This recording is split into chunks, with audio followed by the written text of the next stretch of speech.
So, as fans of wrestling, we often get to see characters in front of the camera and the superstars that portray them. But apparently, there are some fellows who are absolutely hated backstage. They might be producers, they might be wrestlers, they might be cameramen. Today's video has 10 of the most hated WWE Backstage Personalities. We're going to check this out. We're going to react to it together here on stream. If you'd like to see the video without me reacting all over and pausing and whatnot, you can click the top link in the description to show the original uploader some love and support. And you won't have to listen to the annoying goth girl talking over the content. If you would like to react to content with us, click the bottom link of the description. You can check it out with us, and we can react to stuff on stream together like a cool group of friends. Look at us. We're all friends talking about wrestling. It's awesome, right? If you're a young one, please see yourself out. I do not make content for the young ones. I use very colorful language. I don't want to say something and get you in trouble, because you know what? I have the F-bomb ready, and I might let it blow up. I might let it blow up. If the algorithm has brought you to us, don't run. Let's react to the video together. Let's hang out. Are you ready to hang out with me for like 20 minutes? Let's do this. Me and you, together.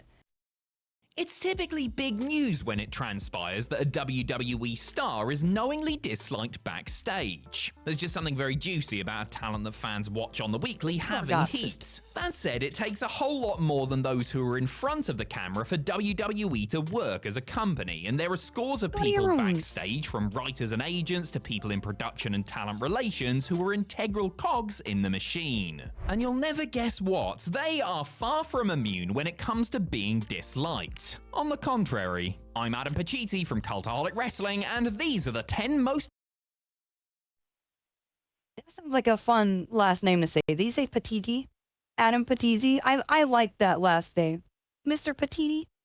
Mr. Pacitti, you're off.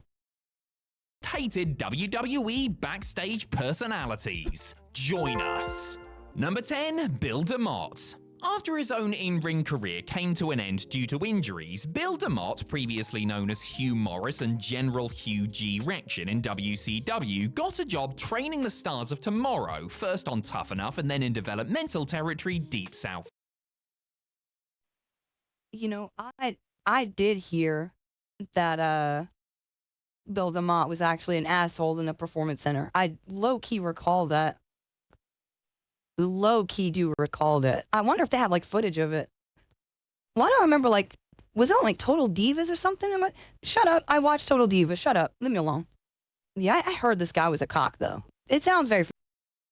Wrestling. DeMott was fired from his DSW post in January of 2007, following allegations of inappropriate behavior and questionable training methods that left several prospects nursing injuries. A young Kenny Omega, for one, requested his own release in order to get out of Deep South and away from DeMott. Bully Bill was brought back for the 2011 Tough Enough reboot and became a head trainer in Florida Championship Wrestling and then NXT afterwards. However, widespread allegations of misconduct continued to plague him, and he resigned in March of 2015. Countless trainees and former WWE stars have complained about DeMott's practices or otherwise alluded to them, including Kevin Matthews, Ryan Nemeth, Kurt Hawkins, Eva Lise, Mike Bucci, aka Nova/Simon Dean, and more. Few who trained under DeMott have good things to say about him, with some professing a hatred for the man they believe stood in the way of achieving their dreams. Number 9, Dean Malenko. This may come as a shock to some, but many are...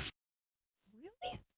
I heard on Maven's channel that Dean was definitely not a fan of Bro. That he made it very clear. Damn, Dean! You're a dingaling too?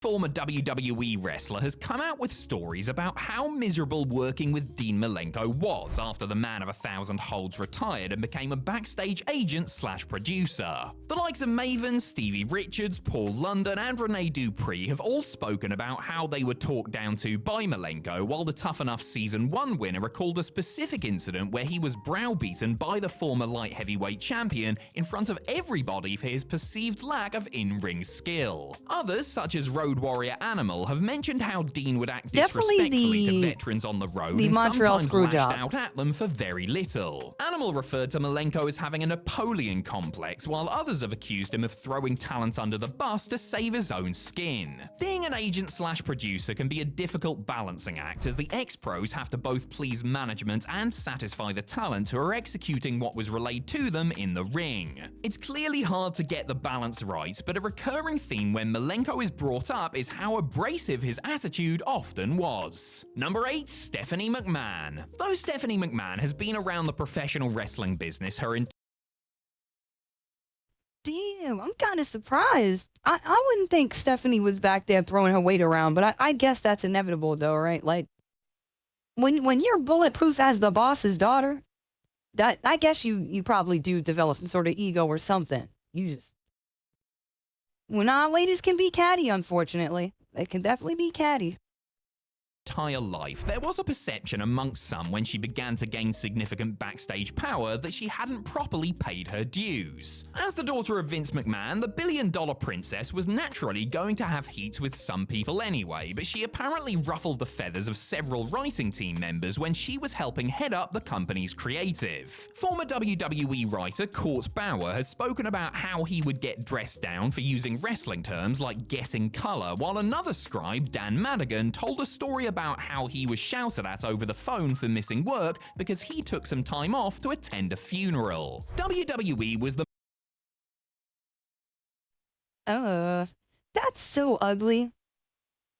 I think in any working environment, right? Like, not being able to go to a funeral or something is like, yo, who are you talking to? He's that fault. Not now. I gotta really step out of character and put you at your place. Like, yo, fuck this job. Fuck you. What? McMahon family's life and their workaholism and other quirks and eccentricities were not well received by many who earned their living from the company. Other notable people Stephanie has clashed with over the years include Paul Heyman, AJ Lee, Scott Steiner, and Chris Jericho. She obviously has her supporters and was practically untouchable when her father was in charge, but the perception of Stephanie McMahon as a popular proponent of the women's revolution is in contrast to how she was viewed in decades past. Number 7. Michael Hayes. After signing with something called Michael Hayes earlier. Yep. I actually don't know too much about what he might have been fucking around with, so I'm looking forward to this. WWE and becoming on-air personality Doc Hendricks in the mid-90s, Michael P.S. Hayes steadily climbed the WWE ladder behind the scenes as a writer and agent/producer. At one point, Hayes became a senior creative figure and a member of Vince McMahon's inner circle, which was enough to draw the ire of some members of the locker room. The former fabulous Freebird is certainly a unique figure, possessing a personality that some may consider hard to tolerate. For others, however, it goes way beyond that. Hayes was suspended following the WrestleMania 24 after-party after he said a racially insensitive remark to Mark Henry. Oh no. Why is it always some, like, out-of-pocket shit like that? Like, come on. And Mark Henry seems like a really chill dude, too. Like, I don't like that. Not long before that, it was reported that similar issues between Hayes and Bobby Lashley had been a factor in Lashley. Okay, so this motherfucker is just racist then. Like, see if, don't fuck with that. Super unnecessary, don't. Decision to leave the company. As well as allegations of racism, Hayes has been accused of conducting himself in a manner unbecoming of a senior figure in a publicly traded company. In 2013, for example, he was suspended for drinking with Rosa Mendez after she had just returned from a stint in rehab. The man's own public intoxication has led to several regrettable incidents, including the time X-Pac cut his ponytail off during the infamous plane ride from hell. Number 6. Vince Russo. There are a few this motherfucker right here. I feel like the name Vince is just cursed in pro wrestling. Vince anything is like, all right. personalities in professional wrestling history as polarizing as Vince Russo. The plane To some, ride for Bell? including himself, We're not gonna get into that today. WWE's savior during the Monday Night Wars, not getting where into he, that as the today. promotion's head writer, helped turn the ship around with his wildly different approach to how he scripted wrestling television. To others, he was a hack who got lucky by being in the right place at the right time and demonstrated his lack of actual talent by failing everywhere else, most notably in WCW and TNA. The truth is probably somewhere in the middle, of course, but to wrestling traditionalists in the WWE locker room, Vinny Roo was responsible for taking the industry in the wrong direction by continually pushing the envelope when it came to risque content, not to mention pushing the boundaries of logic with his plot hole-filled angles and storylines. There was also some lingering heat because Russo chose to leave WWE for WCW in late 1999, while some, such as The Undertaker, hold grudges for more personal reasons. The dead man claimed Russo continually asked him to work while hurt. I hear Jim Cornette's a big fan, mind? Wow. Wow, so you called it, Ghidorah.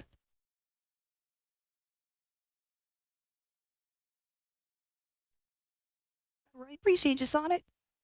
Number 5. I have a go one, I have a go. Mark Carrano. In the entire backstage setup in WWE, arguably the least desirable job is being head of the company's talent relations department. At times a truly thankless role, the person responsible for overseeing talent is blamed for firings, even if the man at the very top typically gave the orders, and also has to punish a performer when they transgress. So it's a tough position to be in, yes, but the person in it doesn't always do themselves favors with how they interact with talent. Mark Carrano, who succeeded John Laurinaitis in the role in the early 2010s, was apparently one of them, with reports after he... Okay, so I hate this phrase, right? Because I don't think it's necessary to, like, bully someone, but if I had to assign a punchable face to someone in the WWE, and I couldn't pick The Miz, this guy has a very punchable face. He has an extremely punchable face. Now, I don't know about you guys, but I like to accessorize. I wear a lot of rings. I like rings. I would definitely leave a dent. I would leave a dent directly in the middle of his forehead. He was fired in 2021, suggesting the reaction to the news from the locker room was nothing short of joyous. Of course, Carrano got the axe in the first place because he sent Mickie James, a respected and well-liked veteran, her belongings in a garbage bag after... Nah, that's disrespectful. To any talent. Like, to any talent. That's super fucked up. Don't do that. In a trash bag, though? Why? Why?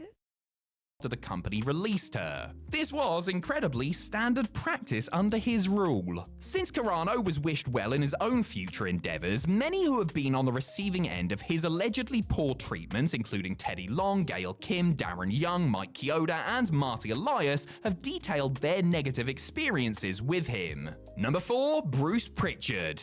Bruce Pritchard has worked for WWE off and on for close to 40 years. Starting shortly after WrestleMania 3, Pritchard has done pretty much everything in WWE, from managing and announcing to working in talent relations and creative. To most people, however, Brucey P is known and notorious for being Vince McMahon's right-hand man. Pritchard became a trusted confidant of McMahon's and was very much a member of the inner circle for a long time. Unsurprisingly, this led to not only wrestlers, but writers and other backstage personnel to be wary of somebody they viewed as a yes man who transparently played politics to maintain his position in the hierarchy. Damn. When the man formerly known as Brother Love was released in December, I've got to look at fellas like this. Like, after some shit like the old Vince thing happened, you got to look at Bruce. Like, now I know you knew. This hit. Now I know you knew something. I know you knew. of 2008, with Stephanie McMahon, who had clashed with him for years, being the driving force behind his exit, it was reported that few in the company would speak well of him. Bruce was close with some top talent, including fellow Texans JBL, The Undertaker, Booker T, and Eddie Guerrero, but the people he worked with in production would often complain about what they saw as his attempts to reduce his workload and kill ideas that weren't his. Number 3, Kevin Dunn. If Bruce Oh. Pritchard was Vince McMahon's right hand, then you could say All Kevin right, Dunn, how who did you oversaw WWE. guess that? Kevin was cut. Oh yeah, yeah. I'd give him a wedgie. Yeah, he'd get a wedgie. He'd get a purple nurple. This is a wedgieable guy. He's a dweeb. I'm a bully. I'm apparently a bully. That's a butchy beaver. Look him up for the His TV production for decades was his left. Dunn was responsible for how WWE shows looked and felt, but also had a big say on who was on them. And let's just say he was noted for liking a certain type of performer, one that was usually conventionally attractive. He also disliked a certain type of performer, notably working hard to remove both Paul Bearer and Jim Ross from our screens, despite them being two of the very best at their respective jobs. The crime of being southern and overweight allegedly trumped talent in Dunn's view. Other talents, including wrestlers, have accused Dunn, who This motherfucker looks like Bizarro Jerry Seinfeld. I am not a fan. This fits the fuck. What is this picture? Is this AI generated? This is crazy. had a reputation of being almost like the great and powerful Oz due to his influence and the fact that he did most of his work hidden away in the production truck, of sabotaging their careers, while others have relayed stories of Dunn making off-color and offensive remarks. Bull on him. Yet as long as Vince was around, he was safe. No surprise that with McMahon out, Dunn soon followed him out the door. Few people backstage, or fans with motion sickness, were sad to see him go. I hear Jim Cornette's a big fan, mind? Number 2, John Laurinaitis. If we shared the same brain cell. Just how sycophantic John Laurinaitis was when it came to placating his boss. Everybody had their impression of what the raspy-voiced Johnny Ace sounded like when sucking up to Vince McMahon, crediting Laurinaitis as WWE's ultimate yes man. And while it might have been fun to take the piss out of the man who once hired the wrong one-legged wrestler, Not the shaky camera rapid cuts. Made many enemies during his long run in the company. Such as The Undertaker, who flew into a rage after he found out that both he and Bob Orton Jr. had bladed in the same match, despite Laurinaitis knowing full well that Orton had hepatitis C. Jim Ross, the man who worked in the top talent relations role before Laurinaitis usurped him, has also been less than complimentary about his dealings with him over the years. These are but 2 examples of people who had beef with Johnny Ace. It's pretty much accepted that he was almost universally despised by the locker room, and as the man who dished out fines and firings, he naturally would be, and his spectacular public downfall has been widely celebrated as karma coming to collect. Number 1, Vince McMahon. Why was this a shock to me? Like, why do I not think Vince would be on this list? Like, I thought it was everybody but Vince. That was stupid. I'm dumb. My bad.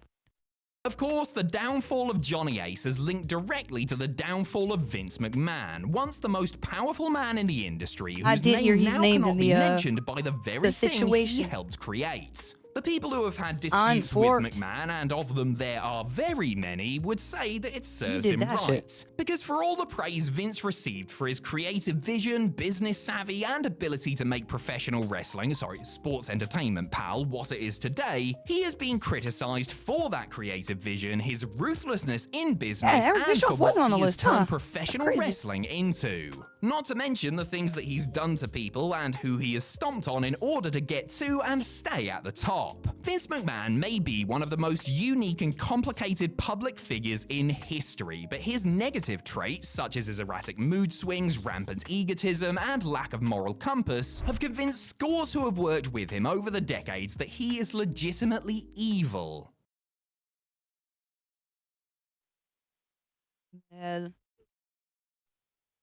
Man, yeah, I don't know how you guys were summoning people in the video. That was fucking crazy. But that was a pretty informative list. It's crazy how some of these guys will like having power trips or like definitely hiding behind Vince and just being fucking weird. Like it's so weird. I mean, some of that behavior is just so fucking unacceptable. Like, zero reason to be on like a super high horse with delivering a product, like wrestling the people. Yeah. The politics and all that backstage have always been super interesting to me, for real, honestly. But I love this video. If you guys want to check out the original uploader, click the top link in the description. They did pretty good. I wish we could have had like some examples of them being shitters in there, but they probably want to avoid the copyright strikes. I get it. I'm hit. If you'd like to react to content with us in the future, check out the description for the link to the Twitch channel. Feel free to follow. Feel free to check it right now. I might be live. I may be live right now as you check the video. That's crazy how that works. Join the congregation. Join the agency. We need a cool name for the group. Join the agency. I've also got playlists of reaction videos, so if you want to see more videos, want to keep hanging out with us, go ahead and click something else. Check it out. You might like it.